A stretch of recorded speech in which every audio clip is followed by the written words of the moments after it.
ഞാൻ ഇങ്ങനെയൊക്കെ തന്നെ ആയിരിക്കും, ഞാൻ മാറാൻ പോകുന്നില്ല, എവിടൊക്കെ കൗൺസിലിങ്ങിന് പോയാലും ഞാൻ ഇങ്ങനെയൊക്കെ മുന്നോട്ട് പോവുള്ളൂ. ഇത് ഞാൻ എത്ര പ്രാവശ്യം നിന്നോട് പറഞ്ഞിട്ടുള്ളതാണ്. നിനക്ക് ശരിക്കും എന്നോട് സ്നേഹമുണ്ടെങ്കിൽ നീ എൻ്റെ കൂടെ തന്നെ നിൽക്കണം.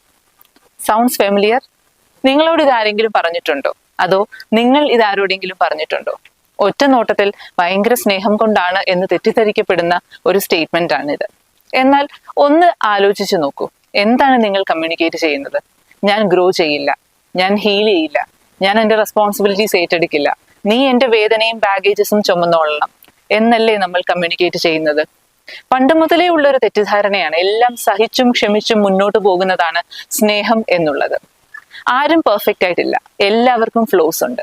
എന്നാൽ നമ്മുടെ ഫ്ലോസ് എന്തൊക്കെയാണ് എന്ന് മനസ്സിലാക്കി, നമ്മളുടെ ഫ്ലോസ് കാരണം നമ്മുടെ പ്രിയപ്പെട്ടവർ ബുദ്ധിമുട്ടുണ്ട് എന്നുള്ളത് മനസ്സിലാക്കി അതിൽ നിന്ന് മുന്നോട്ട് പോകാനായിട്ട്, അല്ലെങ്കിൽ അത് മാറ്റി നമ്മളുടെ തെറ്റുകളും കുറ്റങ്ങളും കുറവുകളും ഒക്കെ മാറ്റി മുന്നോട്ട് പോകാനായിട്ട് ശ്രമിക്കുമ്പോഴാണ്, നമ്മളുടെ പാർട്ട്ണറിന് വേണ്ടിയിട്ട്, നമ്മുടെ ഫാമിലി മെമ്പേഴ്സിന് വേണ്ടിയിട്ട് നമ്മളുടെ പ്രശ്നങ്ങളെ മറികടക്കാൻ ശ്രമിക്കുമ്പോഴാണ് സ്നേഹം വളരുന്നത് എന്നുള്ളത് തീർച്ചയായിട്ടും നമ്മൾ മനസ്സിലാക്കുക.